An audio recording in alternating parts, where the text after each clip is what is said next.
hey, let's drop some software into my environment and I'll be fine. And let's just kind of critically think about that statement. If that was the case, every size business can go out and for a couple dollars a month, put a piece of software on their network to protect them from cyber events. We wouldn't be having this conversation right now because everyone would do it and cyber attacks wouldn't exist. Challenge yourself right now. How many of you have ever sat down with your IT company and they've shown you every single computer on your network and the risk associated with each one, i.e. vulnerabilities? And if they're not showing you that, then by default, they're assuming the risk. Not a good place to be either from a practice standpoint or an IT standpoint. So in the end, it's a team approach, right? It's your practice, right? Your team, it's an IT company and a cybersecurity company kind of all coming together to protect you and your patients. If you're missing any part of this equation, it's kind of a recipe for failure. Yeah, this is a tale, oh yeah, a tale of two hygienists. So there might be only one, bringing the best of dental knowledge, and we do it all with ease. We cover oral health and screening, and preventing gum disease. We're gonna do a lot of learning, and have a little bit of fun working at the dentist. A tale of two hygienists. Welcome back, everyone, to another episode of A Tale of Two Hygienists, episode number 350. I'm your host, Andrew Johnston, and I am very thankful that we made it to 350. I remember if you have been listening to the podcast since the beginning, which many of you have, thank you very much for that. I think I said I was done after like episode 100. I said, let's make it to 100, we'll call it good. And then I think it ended up being 150, then 200, and it just kind of keeps going. So I don't know how long we're going to be doing this, probably for a really, really long time now that we're kind of in the swing of things. But I'm very happy that we made it to 350, and we have a great guest to celebrate that milestone. So in this episode today, it's part 3 of our partnership with DEXIS Imaging. Again, head over to dexis.com, DEXIS, to check out what other CE courses they have for the rest of the month. Make sure you register there. Remember, they're doing 2 courses every day, Monday through Friday, for the month of September as part of their DEXIS Days celebration. They have some really good courses that you're not going to be able to hear on the podcast, so don't forget about those ones. But on today's show, you're going to be hearing from Gary Salman, who is the CEO of Black Talon Security, LLC, and they specialize in cybersecurity. And I worked for a company that we got hit by a cyber attack, and it's super disruptive. It's so annoying. It's disruptive for not only just us clinicians, but think about those patients that have, their information out there. You as a clinician, sometimes depending on what the attack looks like, it could be hitting your software so that your software freezes and doesn't work. You can't access patient records. You essentially can't do your job. Maybe you have to take a furlough for a little while until it gets resolved, because a lot of times these things don't get resolved overnight either. It can be weeks or maybe even months to get back online. It affects, obviously, the owners and people in the back-end users. Sometimes they have to pay a huge ransom to get access back to their information. So it can be super, super devastating. So I know that, whether or not you think that's going to affect you or not, you're going to learn something here today. And I think that's going to be something that you can apply in your life. Next week will be the 4th and final partnership episode with DEXIS Imaging, and it will feature the legend that is Dr. Paul Feuerstein. He will be talking about digital imaging and its implications. So the offices right now, you kind of have the 2 breeds, the one that send everything out to the lab to get fabricated and the ones that are doing a lot of in-office. But regardless, you're going to need some sort of digital imaging for these processes. Hopefully gone soon enough are the days of impressions, because that's so annoying. But regardless, I think that this is going to be a topic that is going to affect every single person in dentistry at some point in our careers. This also might be one that you want to check out live before you hear it here on the podcast. So please check out their website, register if you're interested. I have a feeling that this one in particular will have some images, and that doesn't always translate to what we do here for audio. So I just want you guys to have the best experience, and whether it's here or there, it doesn't really matter to me. Just make sure you check it out. Not much else to report. It's going to start slowing down just a little bit. I'll be at the Perio Protect conference in St. Louis beginning of October. Really looking forward to that one. If you're interested in attending, also, you can check out their website. We also have the ADA SmileCon the following weekend. And then no major conferences until end of November is the Greater New York Conference. So it's going to start slowing down just a little bit, but don't fret. We still have a bunch of really good episodes that we recorded at RDH Under One Roof.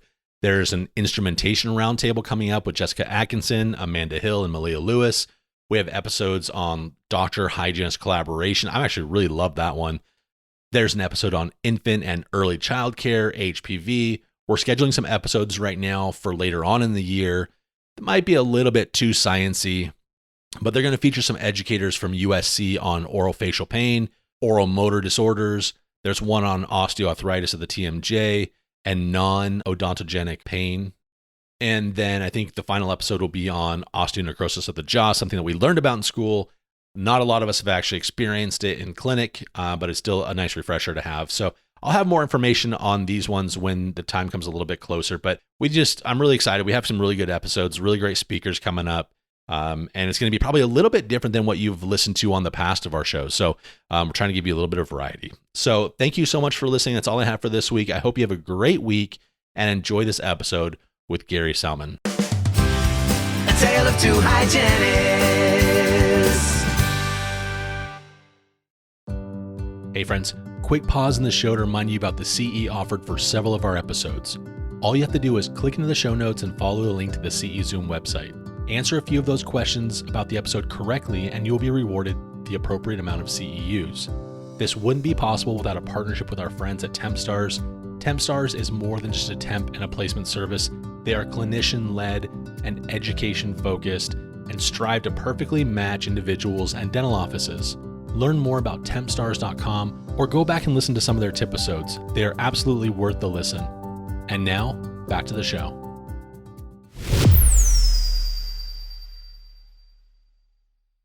All right, well, welcome. I'm Gary Salman. I'm the CEO of Black Talon Security. I'll give you a little background on myself so you know who's presenting to you. I've actually been in the dental IT space for about 30 years. I started my career as a programmer. I built one of the very first specialty practice management systems for the dental space. And then in the late 90s, I engineered a cloud-based software where we had literally thousands of users logging into a cloud practice management system and running it over the internet before cloud technology was even possible.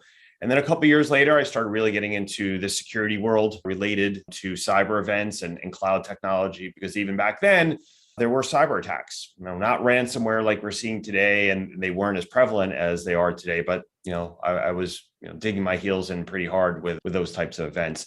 I also have about 18 years of law enforcement experience. So if you think about what we do as a cybersecurity company, we're dealing with criminals. We're dealing with groups and individuals that are attacking businesses and stealing their data and extorting them, with large ransom demands, et cetera. So, my IT experience, my law enforcement experience really helps me understand what's going on in this community and provide better solutions and services back to dental practices just like yours.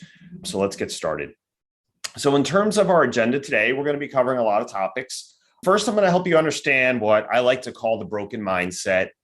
And then I'm going to go through the reputational and financial impacts of a cyber event, potentially at your practice. Then I'll help you understand who's actually being targeted by ransomware. I think this is a big issue right now because so many practitioners, just like yourself, are saying, well, they're just going after the big players, the hospitals, the large DSOs. Why are they going to come after my practice? I'm just, a small practice with 10 computers. We'll talk a little bit about the various types of groups that are attacking small and medium businesses. And then I'll help you better understand the differentials between IT, right? Your IT company, your managed service provider, and what cybersecurity companies can offer, because there's a place for both entities. And then most importantly, I'm going to give you some really good strategies on how to build a resilient network, things you can do literally today to enhance the security of your network. So let's go through the broken mindset. So I do lectures like this all over the country. I've lectured to about 13,000 healthcare providers over the last couple of years. And many times when I get off stage or when I do Q&A sessions, I'll have doctors, administrators come up to me and they'll say, what, I'm just too small. I don't believe that they're going to target my practice, right? Well, I'm going to help you understand why that's really not the case. And actually, we see way more small practices being hit than large practices. And then the question that I always get is like, how are they going to find me, right? I'm in a suburb of Atlanta, Georgia. How is a hacker from Russia or, another country going to find me and target me? So I'm going to help you understand how the hackers are actually targeting you. And it's probably a little different than what you expect. And then a big problem that I see is that many doctors say, well, I kind of talked to my IT folks about this already, and they said they've got me, they have me protected. There's nothing for me to worry about. And then as the doctor, right, you don't quite know what questions you should be asking, and you just assume that if they're saying that, then you must be protected. We'll talk a little bit about cyber insurance, about cloud technology, and then to help you understand the importance of backups. But potentially, if you're going to rely strictly on backups to recover from a ransomware event or a cyber attack, ultimately you may be setting yourself up for failure. And then we'll talk a little about firewalls and antivirus software. And then most importantly, going along the lines of mindset is what I like to call head in sand syndrome, which basically means you say to yourself, oh, that's great what Gary said, but I'm just going to continue on and not worry about this. I'm going to bury my head in the sand because you know what? It's not going to happen to me. Right. So we have to start really thinking differently about how we deal with potential cyber events at our practices. So the correct mindset really revolves around these two key elements. The first thing is you have to start thinking about implementing a cybersecurity program. And I emphasize the word program. It's not a piece of software that your IT company provides to you and just drop onto your network and you're like, oh, look, there's a new little blinking icon in the corner of my screen that says, I have endpoint detection and response now, and it's the latest version of the software. So I'm totally fine. I don't have to worry about ransomware or the theft of my patient data. That's not a program. That's often what we call shelfware. And is it an important part of a cybersecurity program? Yes, but it's not a strategy. Right? That's literally like, hey, let's drop some software into my environment and I'll be fine. And let's just kind of critically think about that statement. If that was the case, every size business can go out and for a couple dollars a month, put a piece of software on their network to protect them from cyber events. We wouldn't be having this conversation right now because everyone would do it and cyber attacks wouldn't exist. Okay, so we're going to talk through this and help you really understand what you need to be doing to protect yourself. So let's start with kind of leveling the playing field so you understand kind of how hackers break into your network to begin with, right? And I hear a statement made constantly in the IT world, which is, 90% of all cyber attacks are the result of employees or doctors clicking on links and opening attachments. One of the things that my company does is we specialize not only in preventing cyber events, but we get calls from hundreds of practices every year that says, hey, I've been hit. I have a cyber attack going on at my practice, or I have ransomware. And in about 60% of those cases, after the investigation is completed, it is determined that the attack was the result of someone clicking on something. But 40% are due to what are called network vulnerabilities. So I like to break it down into two primary segments. You have social engineering, which is phishing and spear phishing, kind of like trickery. And then you have network vulnerabilities. So we're going to be focusing quite a bit on these two key aspects of methodologies that hackers use. There's also a third-party breach, which basically means a company that you do business with has a hack and their data is exposed, but actually their data is your data, right? It's your patient records, it's personally identifiable information. So their network gets breached and you are the victim of that attack. And then ultimately your patients are the primary victims. And then we have malicious insiders. I don't see this very frequently in the dental space, but there are cases that we've worked where employees have purposely caused an attack against the network. But we're not going to talk about that today. We just don't have a lot of time.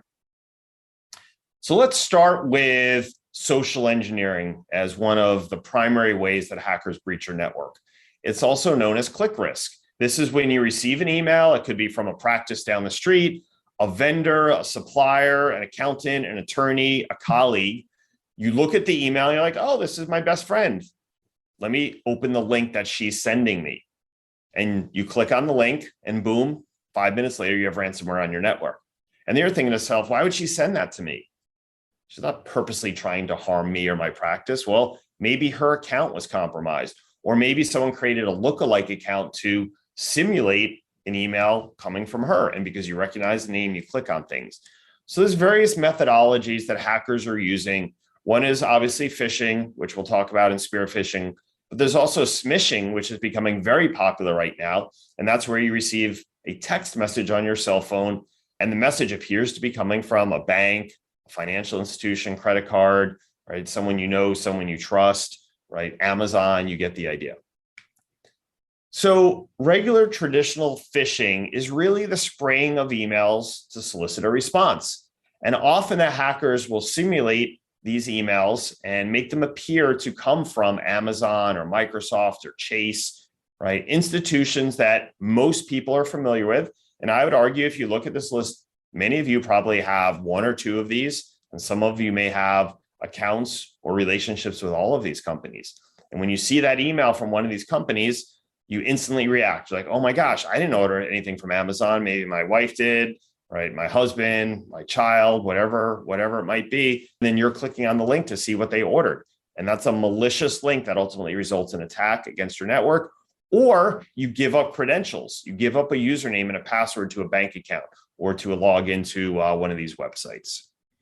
Spear phishing is really what's damaging the dental industry right now. Spear phishing typically occurs when they target specific individuals within your practice, a doctor, a practice administrator. And these emails will often appear to come from people you know, right? Like a colleague, like I described before, or a friend. And often what we see in these types of attacks is the practice down the street is hacked. The hackers get into their email system, and then they look at all the emails they've sent out over the last couple of weeks. And then they start sending those individuals emails from the real email account. So when you get the email, it's actually coming from the practice down the street. And because you recognize them, you lower your guard and you open on an attachment, you click on a link, and these are malicious. And now your system is infected with the malware. All right. So we see quite a few of these types of attacks every week coming into our organization from practices just like yours. All right. So here's a great example, right? A text message that appears to be coming from Chase Bank. And when you get this type of message, you may say, oh my gosh, I'm leaving for vacation tomorrow. I can't have a problem with my credit card. So you click on the link, the browser pops up a website that looks just like Chase Bank. It prompts you to enter your username and password, and boom, you just gave the hackers access to your bank account, right? And I get it. There's some controls that are potentially in place to block these type of attacks, like multi-factor authentication and a few other technologies that banks use. But often you may not have enabled these technologies to secure your accounts. So these smishing text messages are relatively effective. Third-party risk, right? These are vendors, suppliers, consultants. A lot of you have consultants that log into your systems, right? You have billing folks. They all present risk. If their systems are compromised, the hackers can use their computers to attack your computers. And we see this type of attack frequently. So this is something relatively new that I've been talking about. It's called poisoned downloads and poisoned search results. So I'm going to show you some screens of how this attack is actually executed. But in concept, the poisoned search results looks like this. Now, this is a real attack that occurred. I will say it was in the medical field against a small healthcare entity, just like a dental practice. But one of the doctors at this physicians group was having a problem with her laser printer from HP. She Googled HP tech support and she clicked on this ad. She called the phone number. They answered HP tech support. They were as nice as could be. And they said, oh, no problem. We can fix that for you. I need to remote into your machine. So she said, no problem. She allows what she thought was HP tech support to remote into her machine, obviously the network for her practice, about a dozen computers. And then she said, well, I got to see some patients. They continued to work. And then towards the end of the day, they messaged her and said, hey, we're still working on this. Can you give us a couple more hours throughout the night? And she said, absolutely. She walked into the practice the next day and she had ransomware all over her network. So basically what happened here was the hacking group paid for an ad. And when someone types in HP tech support, they see this ad. And I'm not saying all ads are fraudulent, so don't misunderstand what I'm saying. But in this case, this was. and she started interacting with a hacker directly. Right? So understand that these types of cyber events don't always occur the way we think they're going to occur. And that's going to be a theme throughout this presentation. Poison downloads. We've had about a half dozen practices this year alone who have Googled things like QuickBooks, right? QuickBooks update. And they find a link, they click on the piece of software and they install it, and it's malicious. They've installed screen sharing software, malicious code for the hackers. But meanwhile, they thought they were installing an update for QuickBooks. Who thinks about that? If you're not trained and you don't understand these risks, it's very easy to do that. Here's an example. Some of you may be familiar with the Brave browser. It's a great browser, right? But you type in Brave browser download, and this is a real search that I did, just like the previous one. You have a bunch of search results there on your screen, and you look at the bottom, you're like, oh, check that out. 93 votes, 4 stars. This must be great. You click on the link and you end up on a website you didn't expect to. If you're not paying attention, you could then potentially download some malicious code.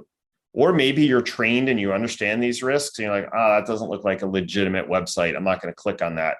Or if you end up on the website, you'll quickly be able to identify the fact that, this is not the Brave website. This is a redirect, to a website that might be trying to attack my computer. All right, so those are the concepts around social engineering, this trickery that if you're not trained, your staff's not trained, you can easily fall victim to these types of scams. And the outcomes are typically not good, right? Often you'll be down for a couple of weeks dealing with that type of event. So let's start focusing our attention on technical vulnerabilities. The best way to frame this for you is this way. Every device on your network either has vulnerabilities right now, had vulnerabilities, or will have vulnerabilities. And a vulnerability is basically an unlocked door or window into your network. And what hackers can do is they can scan your devices looking for these vulnerabilities. And when they find them, then they take a tool out of their hacking toolkit that is specifically engineered to exploit this vulnerability. And then often what happens is the computer will give up access, right? So all the security measures that were potentially put in place by your IT company can be overridden due to vulnerabilities. And this is a very, very common methodology that hackers use. So let me give you kind of a non-technical analogy here. So let's say a criminal is walking around your neighborhood and they want to break into a house, maybe your house. So what they do is they walk up to your house, they look around, then they're like, yeah, this looks like a good house. I want to break into this one. So they start jiggling the doorknob on your front door. They go around to the back of your house. They're like, oh, look at this, first floor windows. They try and push the window up, or maybe they stick a little pry bar in there and try and pry the window open. And then they go and see a back door of your house. And you're like, they say, look, there's just a little $15 Home Depot lock on this thing. I'm just going to take my foot. I'm going to give the door a little kick and the door is going to fly open. And now I can gain access to this house and do whatever I want inside the house. So conceptually, hackers do the exact same thing. They will scan your network for vulnerabilities. They will pen test, which is a penetration test, your network without your permission, looking for these open doors and windows. And when they find them, they will sit there. And some of them have the luxury of time. They can run tests, right, and scripts against your network and let their machine run for hours, days, and weeks until they get in. So in order to counter, right, these types of vulnerabilities, you first have to know what vulnerabilities you have. So here's some good data. We've tested thousands and thousands of firewalls in the dental space. And 60% of the firewalls we test, of practices of all types and sizes and all different types of IT companies, 60% of the firewalls have vulnerabilities. So when hackers scan your firewall and they detect a vulnerability, conceptually a red light goes off, letting them know, hey, we found a potential victim. And then they start chipping away right at your firewall until they potentially get through. 90% of all devices we test, laptops, servers, workstations, printers, smart televisions, voice over IP telephones, 90% of these devices have vulnerabilities. That is not good odds. But I will tell you, probably 99% of practices out there have no visibility into these vulnerabilities. They have no idea, A, that they're vulnerable from this perspective, And then B, there's no tools on their network to detect these vulnerabilities. Vulnerabilities are not detectable through antivirus software. It's two totally different technologies. All right. So what do technical vulnerabilities allow hackers to do? So if a hacker gets into your network, right, they exploit some vulnerabilities and then they make their way onto a machine. Maybe it's the front desk computer, right, or room one. Once they put themselves into that machine conceptually, they then launch these vulnerability scanning tools. And those tools will tell the hacker within a very short amount of time, sometimes minutes to hours, how to exploit this machine. And once they get a list of those exploits, they take tools out of their toolkit, like I just described, and they'll start exploiting that machine and they'll start moving around your network. They'll hop from front desk to room one, to room two, to room three, to the server, all while they're conducting reconnaissance. They're going to sit there and watch everything you do, everything going on in your network. And ultimately, what do they want? They want your data, right? So they have the luxury of time. And here's something that's probably shocking to most of you. Been doing this for almost 5 years. I've never, ever once received a phone call from a dental IT company saying, hey, this network's under attack. We need your help. The phone calls we receive are after the event has occurred. Hey, we have ransomware all over our network. We need your help. So many practices believe that some alarm system, I'll do air quotes, is going to go off at their IT company's headquarters, letting them know that the network is under attack. Haven't seen it. Okay. So a lot of practitioners, administrators kind of have this false sense of security that, there's some magic pink unicorn sitting, on their computers that's going to alert someone when the network is under attack. Just don't see that. Okay. Yes, there is technology that can do that and help identify that. I don't see it in the dental space. All right. So hackers will try and crack passwords on your network. They're going to install screen sharing software. This is a major problem right now. We're going to talk about screen sharing software and how hackers leverage this technology to exploit your network. Once they gain what's called administrative privileges on your computer using some hacking tools, literally it's game over. That means that they are an administrator of a computer or a server, and they can do whatever they want, right? No different than your IT company. And that's the goal for many of these hackers. They want admin privileges to your machines. So we've been talking about vulnerability management from day one. And a lot of IT companies have been like, we don't buy that. We don't believe that hackers exploit vulnerabilities. So at the beginning of this year, CISA, which is a cybersecurity and infrastructure agency, they're part of Homeland Security, issued a binding operational directive, it's called a BOD, talking about what are known as known exploitable vulnerabilities. These are vulnerabilities that have been identified by government agencies, by software vendors, by companies like ours that are saying, hey, this vulnerability exists, hackers will find it, hackers will exploit it and break into these networks. So what they're really talking about is that CISA strongly recommends that private businesses and state, local, tribal, and territorial governments review and monitor the catalog and remediate the listed vulnerabilities to strengthen their security and resilience posture. So it took, years for people to start buying into what we've been talking about, since 2017, 2018. You got to deal with vulnerabilities, right? Everyone is saying right now that doesn't understand the cybersecurity world, well, you have a firewall, you're protected. All the computers sitting behind your firewall, you don't need to worry about those, doctor. We got you covered with a firewall. That is the inherent mistake that so many practices make and are the reason primarily why many get hit with ransomware. So my question back to you is, who has eyes on these vulnerabilities on your network? Does your IT company have a list of all the known exploitable vulnerabilities in your environment right now? I will tell you that the answer is probably no, right? For more than 90% of you. So how do you address vulnerabilities? That's great. We have the knowledge now of what these vulnerabilities are, how they can impact my network, how they can be used to steal patient data, things like that. There is very sophisticated software that actually detects these vulnerabilities in real time.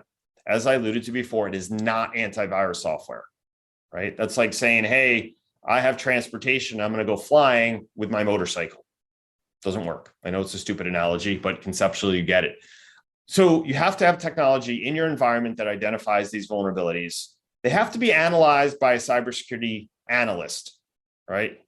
These are credentialed individuals that can look at this data and make decisions in terms of risk. Some of the other things that need to be done is your firewalls need to be scanned at least monthly, looking for these vulnerabilities. I will tell you, some of the best IT companies that we deal with sometimes make a mistake, or the firewall vendor has a problem with their software and they have a known vulnerability. There's a way to fix it, but the IT company is not aware of it. So your firewall, which is kind of, the front gate to your office, is now unlocked and you have no idea that the door is unlocked. All right. I say, and what we've pivoted to is you need to scan your firewalls daily, right? You need to understand on a daily basis whether or not your firewall is going to hold up to a cyber attack. All of this needs to be done by credentialed security engineers. Security engineers have the credentials of CISSP or HCISPP. These are individuals that have gone through nonprofit board certifications to validate their knowledge on cybersecurity. And this is a huge problem in the IT space right now. Anyone can say they can do cybersecurity, and it doesn't matter, right? There's no governing board that says you're lying, you're not a cybersecurity expert, right? You can't say that anymore, right? Can anyone just say they're a dentist? Of course not. Well, they can say it, but there's ramifications from a legal perspective if they practice without a license, right? Unfortunately, in the IT space, that doesn't really exist. So let's take a minute and kind of step back here. And I want you to ask yourself this question and address it. As the owner manager of your practice, you must assume risk, right? You do it every single day. But are you allowing your IT resources to make these risk-based decisions for you? So you might say, what are you talking about? So if your IT company is not coming to you and saying, hey, here's a list of all the security problems with the network, I need you to make some decisions on what you want to do, then you can make decisions. But if they're not coming to you with a list, by default, your IT company is assuming that risk, right? So what practitioners need to know now is, where do I have risk? So I, as the owner of the practice or a partner or an administrator, can make decisions. I can say, look, we don't have an unlimited budget here. We don't have unlimited time and resources. But if you're telling me this is my list of 10 issues and your feeling is I need to address the top 3 issues, okay, we'll allocate some money and we'll fix those security issues. But we don't see it. We don't see IT companies coming to you and saying, hey, here are all the problems with our network from a security perspective. What do you want to do? So I'm asking you, challenge yourself right now. How many of you have ever sat down with your IT company and they've shown you every single computer on your network and the risk associated with each one, i.e. vulnerabilities? And if they're not showing you that, then by default, they're assuming the risk. Not a good place to be, either from a practice standpoint or an IT standpoint. You can't allow your IT resources to make these financial and risk-based decisions for you, right? So that's why it's so important to have an outside entity, right, come in and do analysis of your security and then provide you a report, right? Not a report by your IT vendor, but an outside third party, like a cybersecurity company. All right. So what we're really talking about is what? Kind of auditing your security. That's what you need to be doing. So let's understand ransomware. So the first thing that I want to talk to you about is what I like to call the hacker's golden pass. And this revolves around remote access. This is where you turn on some type of technology that allows the doctor, a practice administrator, an accountant, a consultant to log into your network from their home or while they're traveling. Great technology, but if it's not configured properly, hackers have multiple tools that can exploit this remote access and break into the network. And then it's no different than them kicking down your front door, sitting in front of a computer at your practice, and having full access to your network.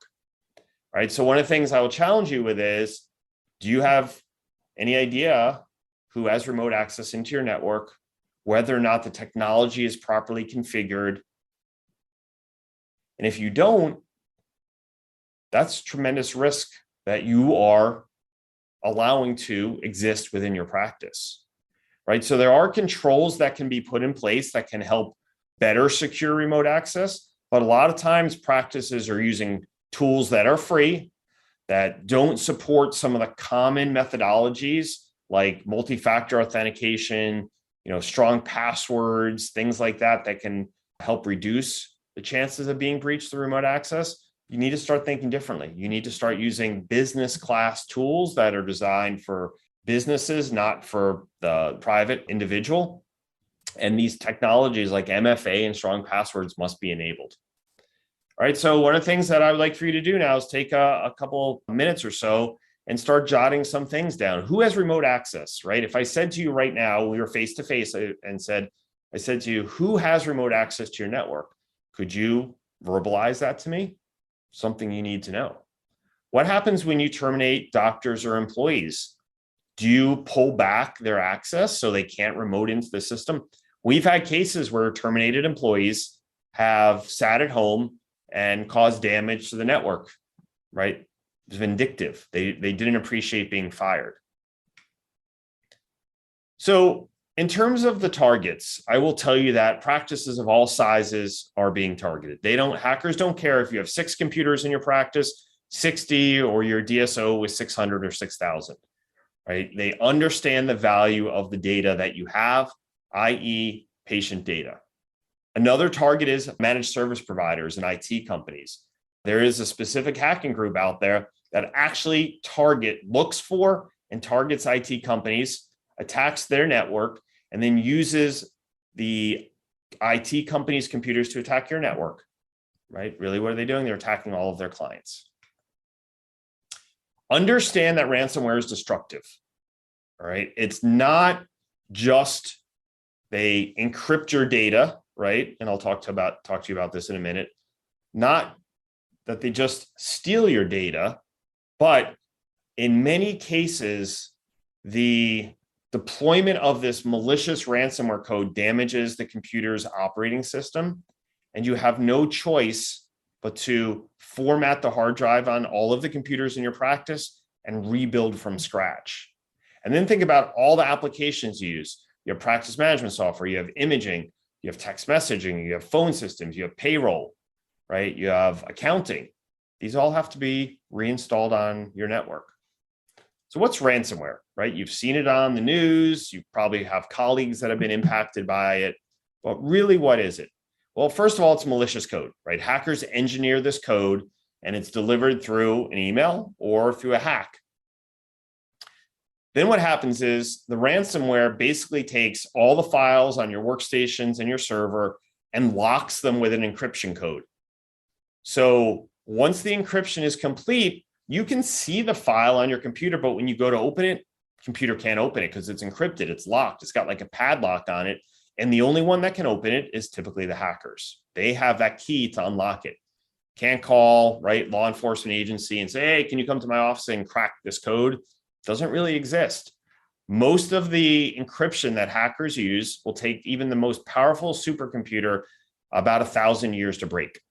All right, so that's why there's no magic solution for this. I will also tell you that as part of the attack, in 75% of the cases, the hackers will steal all of your patient data, your practice management software, all the attachments, right? Driver's licenses, insurance cards, EOBs, health history forms, 2-dimensional images, 3-dimensional images. Why? Because they're going to extort you. Because they know that if you don't pay the ransom and this data is sold or leaked on the dark web, you can have potential legal issues, both at the state and federal level related to compliance. So they use that as an extortion methodology. We've had hackers literally tell us, we know the laws in the US and you will have HIPAA issues if we leak all this data, you must pay us. And most law firms are now advising their clients that are victims of these ransomware attacks to pay the ransom in order to try and prevent the release of this data publicly. All right, so these hackers have set up what are called shaming sites on the dark web that will show you the name of the practice, right? I'm just using healthcare, for instance. They'll show you the name of the practice. They will show you how much data they stole. They'll give you a background on the business. This is a dental practice, in Westchester County, New York. We stole 1 terabyte of data, and they will actually post 1 to 10% of your patient data. So anyone that has access to this dark web information, which is a lot of people, they'll actually see your patient records up on this hacker's website. Right. So that's why the attorneys are really advising, hey, we don't want you to pay, but you may not have a choice. I will tell you that almost every dental practice that gets hit with ransomware experiences an outage of around 14 days, right? Around 2 weeks. Why? Because these events are very, very significant. They are extremely costly, and there is a very controlled process that has to be put in place to help these practices through the recovery process. The other thing you have to be concerned about is reputational harm, right? This is a real thing.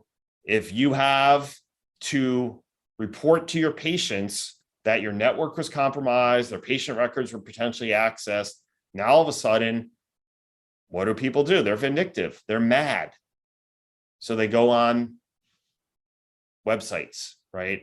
They give you 1-star reviews, Google review, for instance. Oh, I just got a letter from this practice. All my data was compromised. I recommend you don't go here. My 13-year-old daughter had all of her photographs and her health history, stolen in this attack. Don't go.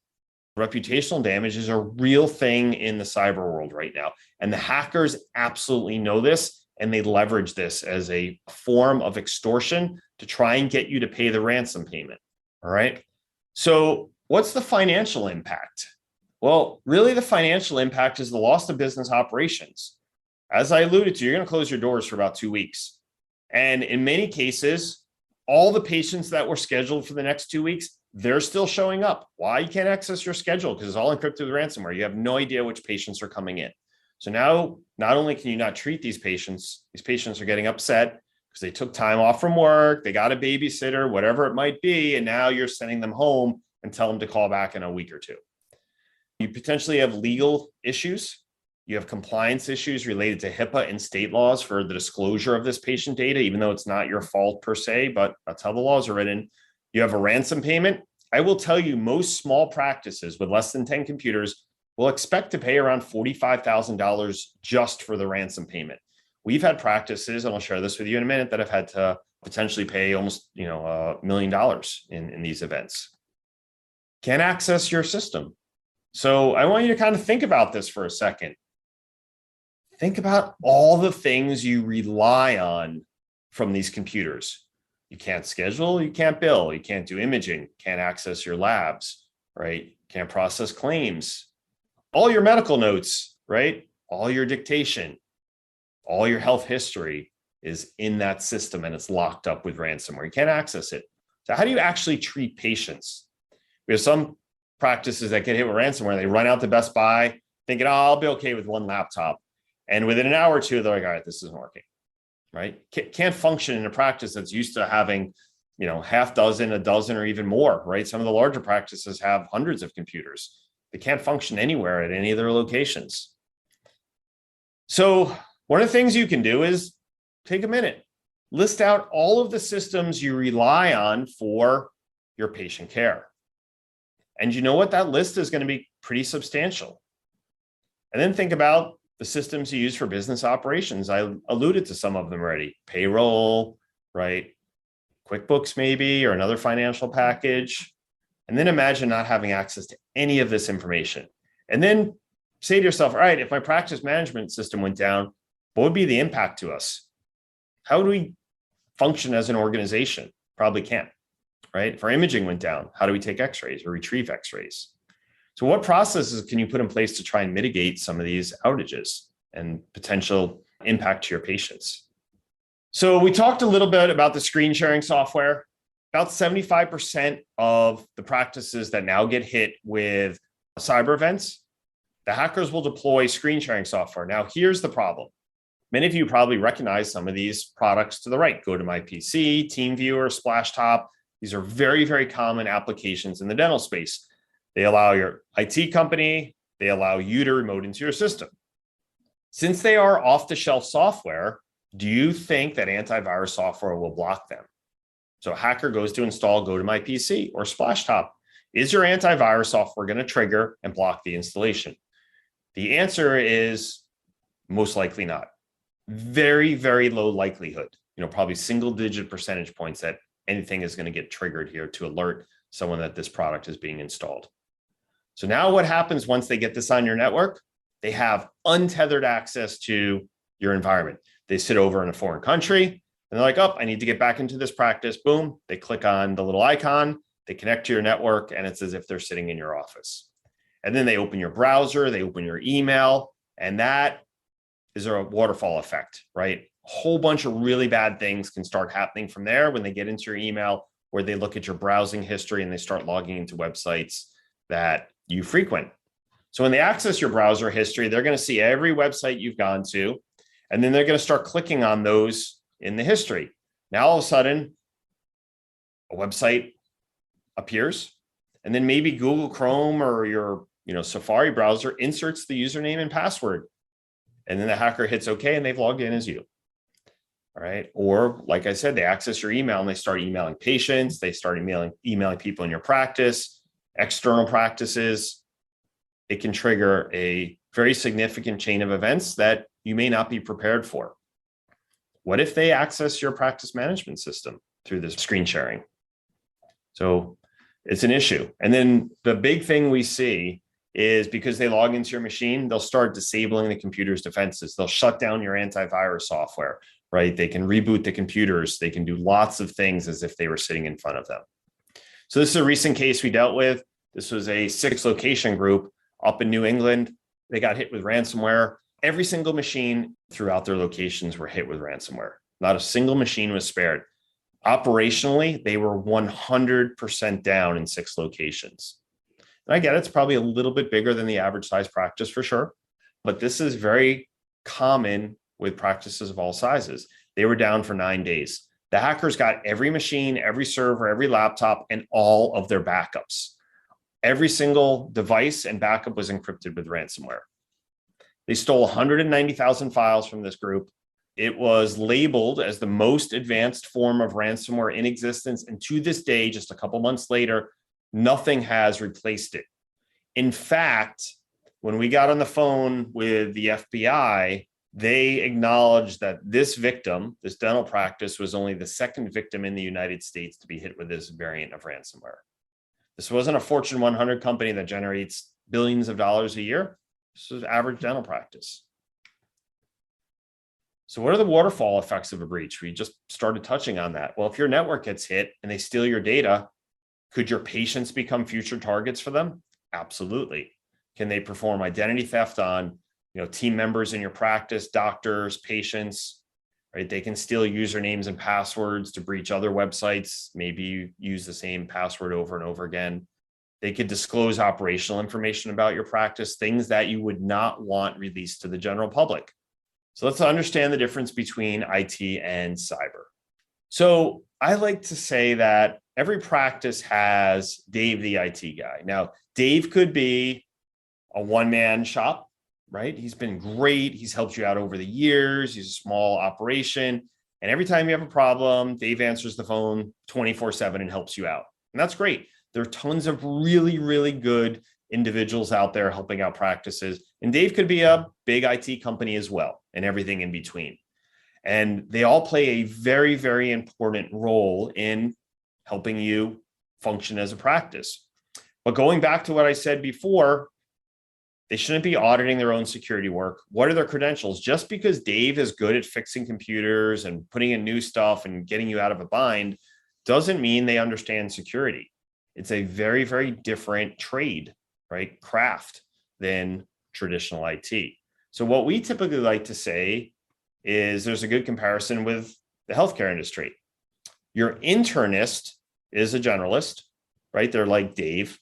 And the specialist could be a cardiothoracic surgeon. Now, the internist plays a very critical role in the care and health of individuals, right? And so does the cardiologist, but they do very different things.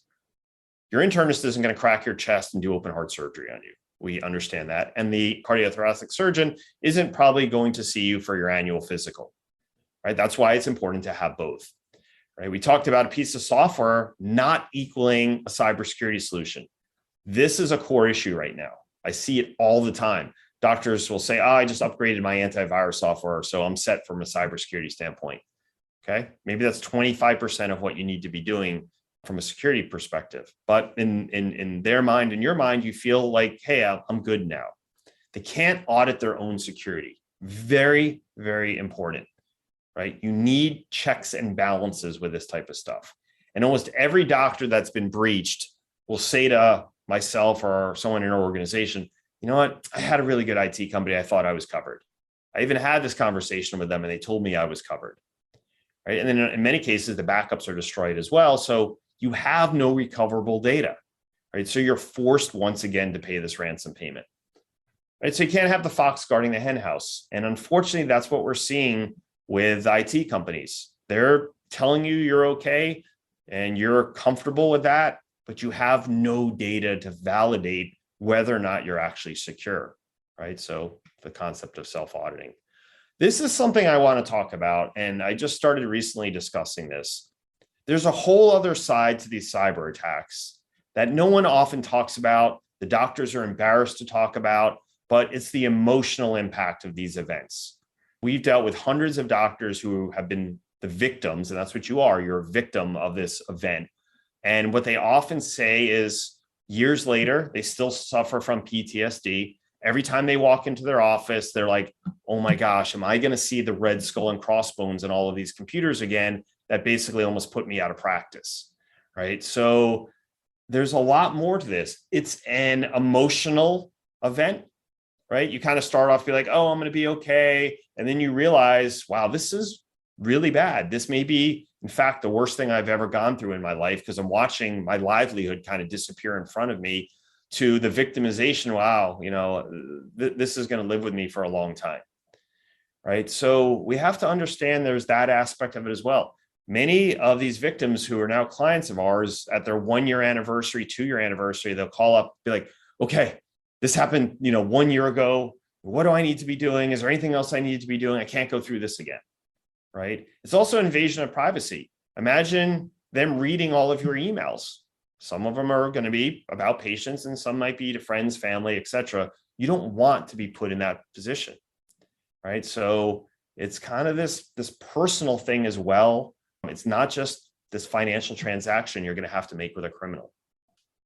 All right, so cloud, I'm not going to spend too much time regarding this, but understand that if your data is in the cloud, it doesn't mean that it's impenetrable. Right? It just means the servers are being hosted by a vendor in a data center. And often they will provide better security. I'm not arguing that. But keep in mind that you still have significant risk with the workstations in your practice. If your practice computers are breached, the hackers can use screen sharing software to access your cloud technology. They can still hit you with ransomware. And maybe your data does stay safe in the cloud, but you can't function as a practice because your computers don't work because they're riddled with ransomware code.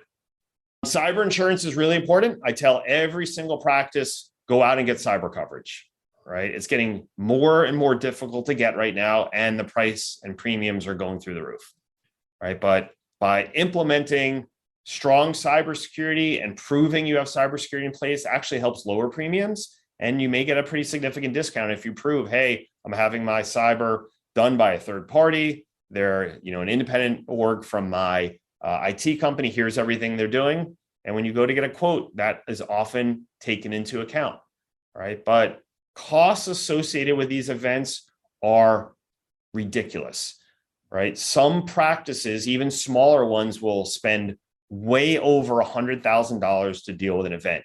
If you happen to be a specialist, if you have multiple locations, that number often approaches $250,000 and up, between legal fees, paying the ransom, being closed for almost 2 weeks. It all adds up very quickly. Backups are important. I do recommend you have both cloud and local backups. If you still have imaging and practice management software on your network, you can't just have one or the other.